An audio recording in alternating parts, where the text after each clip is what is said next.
Hello, I'm Dr. Peter Millett, and welcome to this instructional video. I'm an orthopedic surgeon who specializes in shoulder and sports medicine.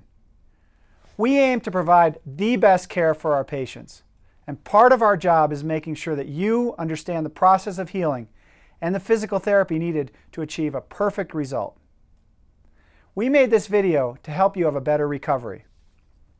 An important part of your recovery will be physical therapy.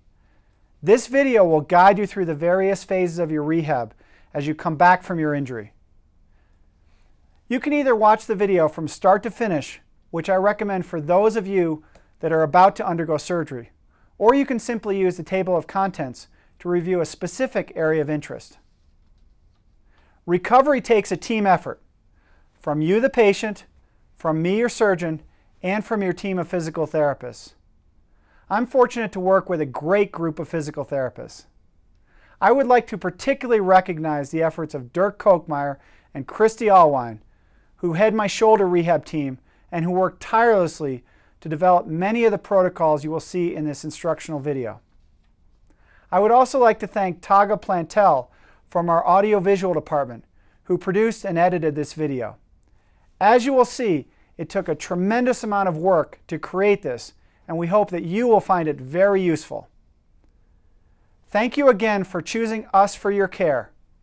We wish you a speedy recovery and hope that you enjoy the video. Hi, I'm Dirk Kochmeyer. And I'm Christy Allwine. We're physical therapists at the Howard Head Sports Medicine Center in Vail, Colorado. Together, Dirk and I head the shoulder rehabilitation team for Dr. Peter Millett of the Steadman Hawkins Clinic. In collaboration with Dr. Millett and the Steadman Hawkins Research Foundation, we've put together a DVD for you, the patient, to help you further understand your shoulder rehabilitation program. The purpose of the video is to serve as a reference for the specific exercises that we give you in your rehabilitation protocol. You should receive a protocol the day after surgery, which details week by week your rehabilitation progression. The protocol also contains exercises that are specific to each phase of rehabilitation. Use the DVD to reference these exercises in addition to the exercises that are explained in the protocol. Some of the exercises are also applicable to non-surgical shoulder injuries.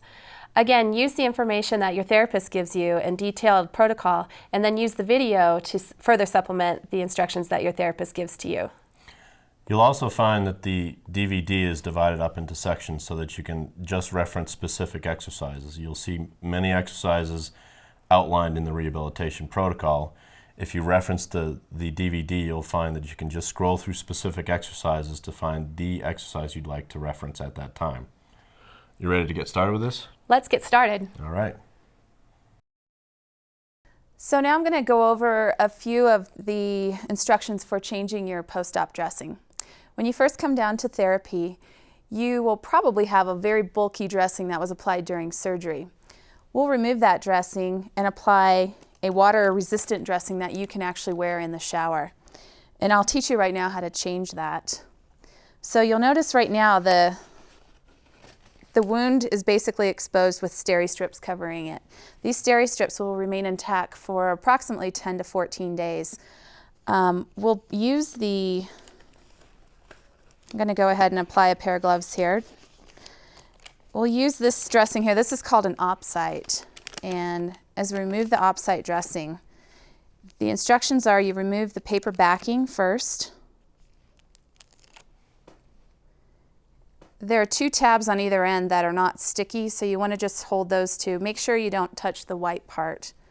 Place that over the wound, and you'll then gently smooth over the clear plastic part. And we'll kind of go under there. And then you can remove, it says number 2 on here, you'll remove that outer layer. And there you have a dressing that can be, you can use that in the shower. And we recommend that you change the dressing every 1 to 2 days.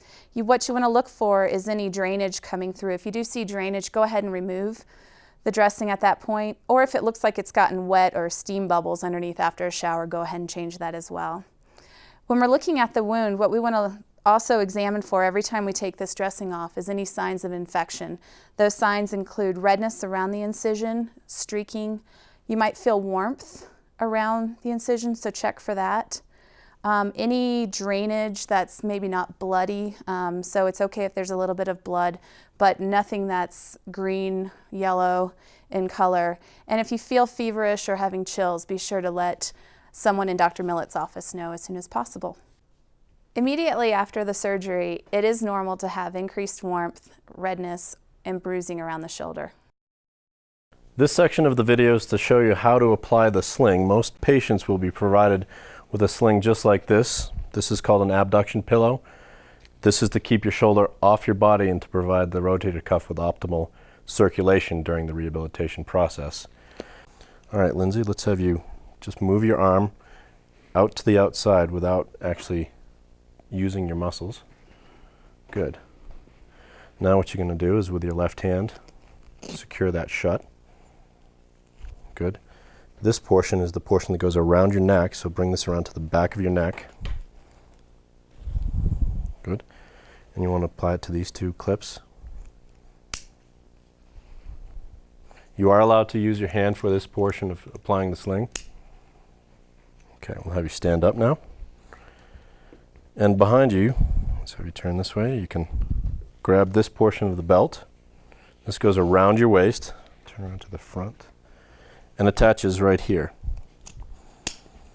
A sling that fits properly should have your elbow off to the side of your body so that we provide the rotator cuff with optimal circulation during the healing process. The forearm should be parallel to the ground.